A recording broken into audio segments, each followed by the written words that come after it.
Welcome to the Growth, Grace, and Prosperity Podcast. Join Stewart Heath for down-to-earth conversations with top professionals, entrepreneurs, and leaders who have a story to tell. Let's get rolling.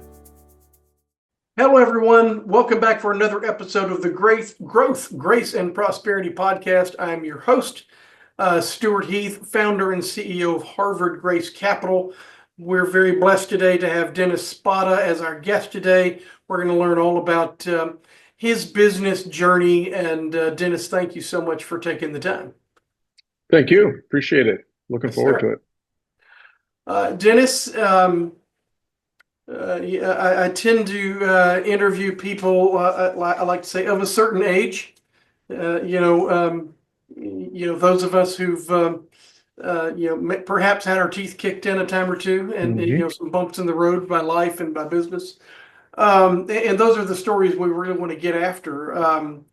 Can you tell us about a situation that you might think of as a game changer that puts you on the path where you are today versus a path that perhaps you thought you were going down? Yeah, that's a great question. I think I don't know if there was one milepost along the journey that shifted my direction. I think for me, one of the things that when I look back on my career is the idea of positioning myself with a mentor and always kind of striving to improve and to learn. So I know that, I think there's probably definitely three instances in my, probably now 30 plus year career where I've worked with someone who maybe wasn't a declared mentor, but I looked at them that way. And I was like, all right, I'm going to align myself with that person, or I'm going to watch them closely and learn. And it wasn't always learning about the subject matter that we were working on. It may have been somebody with a unique or distinctive personality, or somebody that when you work with them, everyone is like, oh, that person is, they know everything, or they're a rock star. So the idea of just kind of always thinking of myself as trying to learn from others around me, and having some type of mentor. Like I say, sometimes maybe they didn't know it, and I hoisted that title upon them. But yeah, that whole idea has been very helpful for me, because it's really I think that's affected some decision making. It's affected some strategy, and there's probably a good handful of times where after the fact you kind of do a postmortem of a different scenario or situation. Thankfully I learned X, Y, and Z from this person in my past. So yeah. Well, and as you say that, I'm wondering, because you and I on LinkedIn are connected, share a connection with my business coach. I'm just wondering if perhaps we share that too. But so the next question is sort of similar, but it's, I guess from a negative point of view. Is there a time that you would say was a bump in the road, a challenge business-wise, that you could share with us, and how you got through it? I'll give you an answer, a big answer and a small answer, I guess. Sure. I think the small answer would be that I've always taken that approach of, if there's a problem, or if you do something wrong, or if you make a mistake, you have to own up to it. If you make a mistake, you have to own up to it. If there's some catastrophe, you can't hide it or sugarcoat it, right? So there's that whole concept of ripping the Band-Aid off and facing challenges head on. I remember distinctly one time, it was very late at night. I'm working in a implementation scenario, and made a mistake, and something went wrong, and I had to call people out of bed to come and help fix things. I knew I had to do that to resolve the situation, before it got worse, right? So there's that kind of, that approach to, you gotta face your your missteps head on and address them. Um, I had one of those mentors that I'd mentioned, that I focused on earlier in my career, that always talked about a career-ending decision. And we worked in a banking environment, so in software development, if you make a mistake in a banking environment, it could surely be a career-ending decision and costly. So that kind of always stuck in my head as like, all right, what's the level of severity of this situation? So I think that's, from a small day-to-day perspective, I think that idea of, um, facing your challenges and trying to address them. And then, from the larger perspective, I think some of the um, setbacks that I've had, um, I would say, a lot of times that deals with, um, organizational challenges, right? Where if you're, I lived through the early 2000s, early mid 2000s, when the economy was pretty bad, and you're working in an environment where the company's struggling, and it's, how do you balance, survival versus work performance versus, what's the next step? So I think that was, probably one of the darker times in my career. I was in an environment where, every couple of weeks there were people with boxes walking through the office, Mm. going to clean out somebody's desk. And not only are you, as an organization, morale is down, that you're potentially could be out of a job.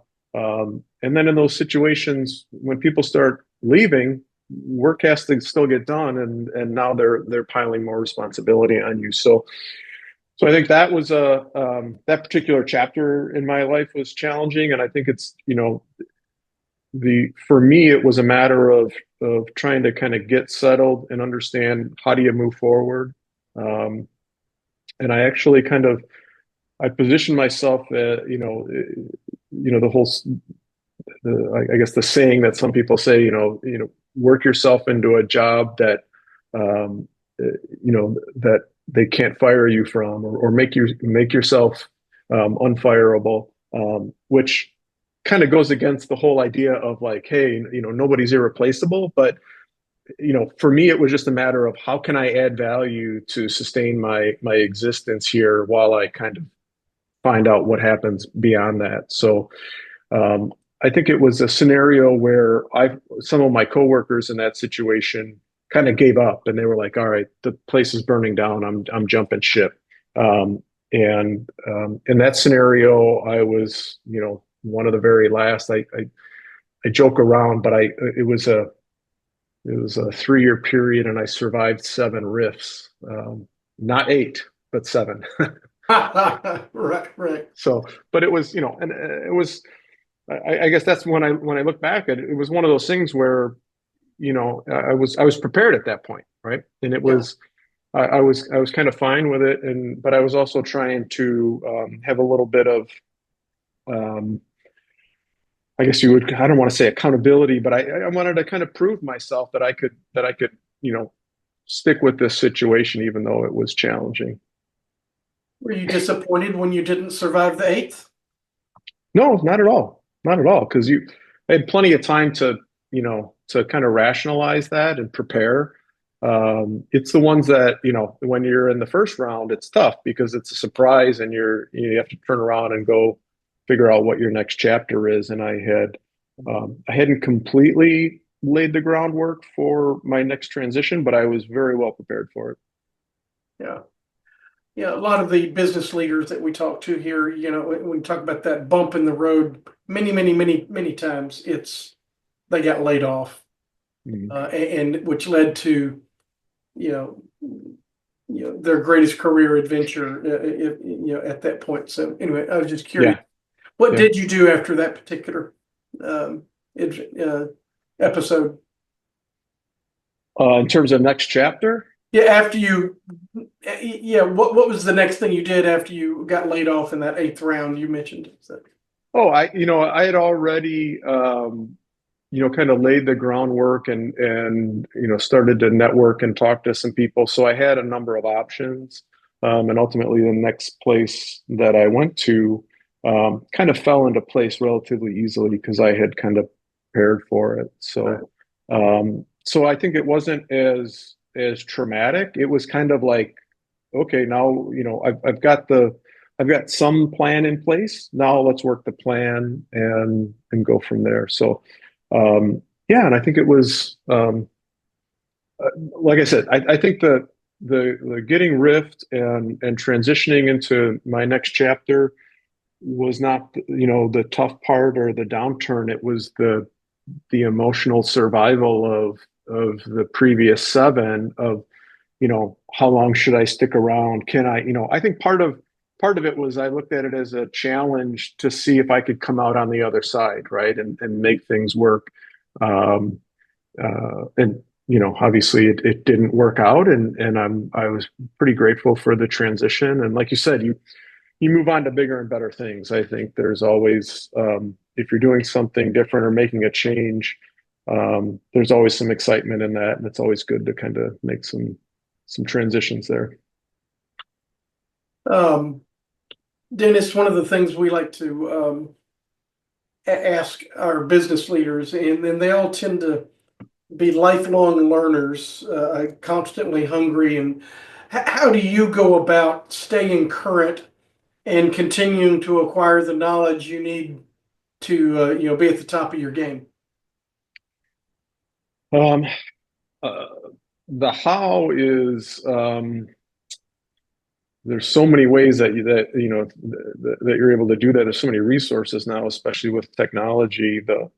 The other how is time management, right? It's I think probably one of the more challenging chapters in my career was when I was in an environment where I was deployed as a consultant, and you just find yourself heads down, working a ton of hours, just grinding and grinding. And in those situations, you don't have the opportunity to continue to learn and to advance yourself. And that was one of those things where like you kind of look up and it's like, oh wow, it's been 2 or 3 years, and I've just been, really racking up crazy hours here. So that's the tough part is to find that balance and I kind of swore to myself at that point that I would never find myself in that position again where work is just so overpowering that you don't have that opportunity to continue your education. Um, you know, for me, it's kind of a combination of reading. I read far less than I wish that I could. I've got, I think I'm at the pace where I'm buying a book, for every 10 pages that I read, and the last one that I'm trying to get to. So I've got a lot of books on backlog.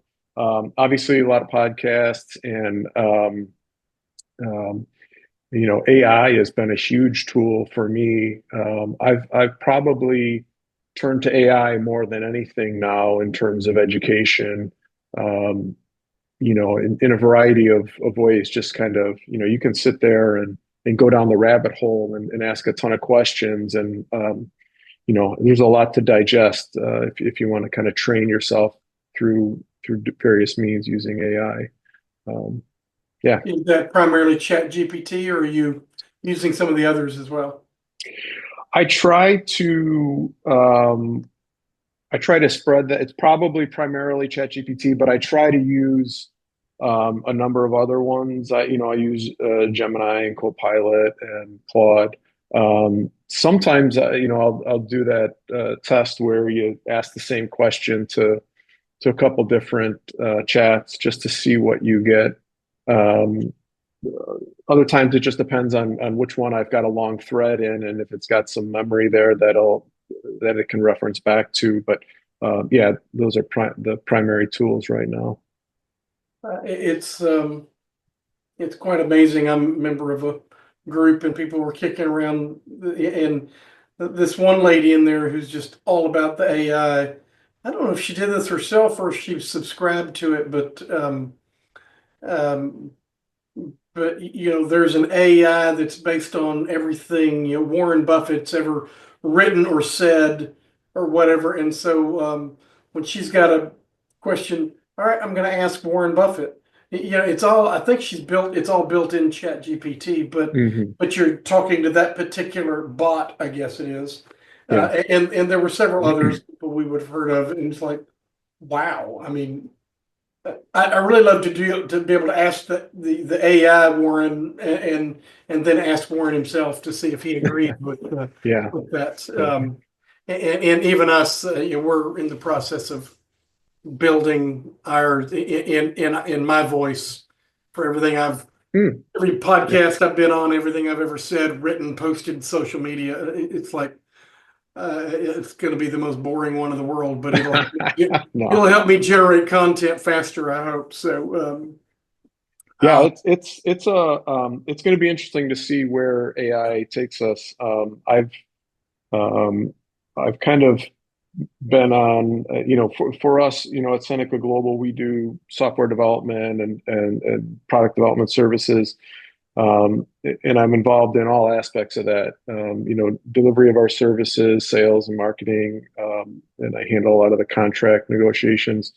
So I found myself doing a lot of research on legal language, and then how do you accelerate marketing tactics. And so I've kind of got this mantra lately of like everything you do AI first. Think of AI and can you use AI to accelerate that, save time? Um, yeah, and maybe if you save some time, I can go back and finish some of these books that are sitting on my desk. yeah. I've been an internet guy from the beginning, but there's this generational thing too. So, um, when I'm trying to figure out how to do something, my kids, they ask YouTube first and they watch a video, unquote, how to do so. That never occurs to me. And I'm afraid that, unless I get intentional, I'm going to forget to ask AI too. I'm just going to keep Googling Yep. stuff, and then I'll be lost by, two generations Yep. of innovation. But Yep. so next question, let's pivot a little bit to Sure. finance and investment.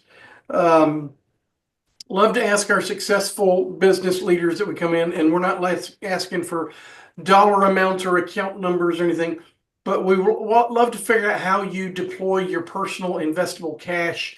What things do you invest in? I mean, if you're buying a date rated ETF, that's fine. Just tell us what you like. Yeah. So this is probably where I'm not going to have a very compelling answer for you. I'm very much focused on long-term and risk mitigation. I leave a lot of that to my financial advisor. I've done a little bit of like early stage startup investment, more friends and family type stuff. So definitely not like on an angel scale or anything like that. Um, and I'm probably the outlier at this point, but I'm still a little leery of crypto, so I stay away Right from there that with you, as well. pal. Yeah, but yeah, I'm pretty much I'm more of the hands off. I have the long, deep conversations with my financial advisor and kind of trust in his direction. Perfectly okay. And probably more people, ought to do that. But I do find that business leaders, being, unique among the species, Yeah, are also unique in what they do with their money. So, yeah.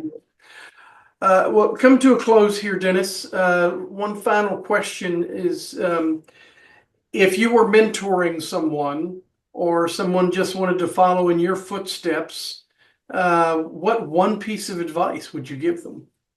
Wow, wow. Um, that's a good question.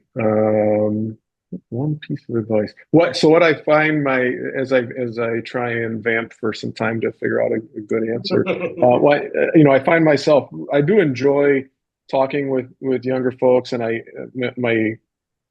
have two young adult daughters that probably don't appreciate when I get a hold of some of their friends and start, um, you know, pontificating about things like that. I think probably the two big things, the one that we touched on is continuing education. But I think even more so nowadays, if I were going to mentor someone, I would really stress the importance of networking and interpersonal communications. Not to, not to sound like a get off my lawn older guy, but the younger generation is so entrenched in social media and phones, and I you know I as I get out nowadays and have coffees with folks, I really enjoy it, and I enjoy talking and connecting. Is one of the reasons that I was interested in talking with you, right? It's just, even though we're not face to face having a coffee, but when we're there, coffee's on me. Um, I think the younger generation needs to really focus on looking someone in the eye and having a good conversation and making a connection, because those connections last, and they're rewarding, and they're important.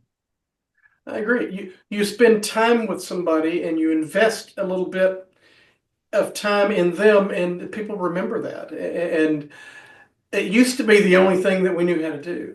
I can't Mhm. agree with you more. This current generation is a little bit lost. I got three of them in my house right now, and they cannot carry on an adult conversation because they're so digitized. Mhm. Uh, and I'm not mad at them about it. It's got to be our fault. We're the ones that raised them, you know. But yeah, it's a nationwide problem. You can read all about it, Yeah. and has actually shown up in a lack of maturation Yeah. for an entire generation. You can probably Yeah. blame COVID for some of that, but it's but you're absolutely right. And people, even them, they'll invest with somebody they trust that they've spent some time with. They'll hire or go to work for somebody that they trust. Absolutely. And life has always been about relationship. And spot on, good for you. Yeah. I think you called it. It's yeah, I'll quote my father who used to tell me this. He told me this literally as I'm walking out the door to go to college, and I don't think I really understood it till maybe 20 years later. It's son, the secret to life is picking the right partners. It's whether it's your business partner, your golf partner, or your marriage partner. Yep. Okay, Dad. I'm out the door, like 20 years later, and You have that. Oh, that's what he was talking it's about. like, yeah, and I really had just come through. Frankly, I was in a bad marriage, and I had a business partnership that was breaking up. So I get it, Dad. Yeah, it's the secret to life is Yeah. who you're in relationship with. Yeah. And for me, it's rewarding, in that, going into this year, I've really tried to maximize networking, and I'm kind of doing this, turbo networking where I'm, a number of, coffees and meetings, one-on-one each week, and trying to attend more events. But I mean, there's nothing that I love better than sitting down with someone, getting to know them, not just trying to figure out what I can do for them or they can do for me, but understand their hobbies, or what's a great story from their past, or there's something to the fellowship of that Yes. as well. That's really rewarding. That I think, I think to kind of come out of everything that we've been through in the last few years since the pandemic, that's a good way to really recharge your soul, is to rebuild interpersonal relationships. Well That's said. Well said. Yeah. That's good stuff. Dennis, if anybody watching the podcast would like to reach out and connect with you online, how would they do that? Probably the best way is LinkedIn. I'm on LinkedIn, Dennis Spada, Spada, and then my company is Seneca Global, senecaglobal.com. Like I said, we do IT services, software development, software product development. So yeah, be happy to connect with anyone out there. Well, we will make sure those links to the website and to your LinkedIn page are in the show notes. Make it easy for people to just click on that and reach out, and maybe they ask you your favorite coffee place in Nashville, since you've mentioned getting coffee quite a bit during this episode, Dennis. Yeah. Well, that's it. Stewart, you and I should grab a coffee one of these days. We definitely will. Sure. I'm usually up in the Nashville area about once a week, so I will reach out. Absolutely. Anytime. Thanks again for taking the time. I mean, we were just talking about investing time, and we really do appreciate and respect the fact that you chose to share some of yours with us today.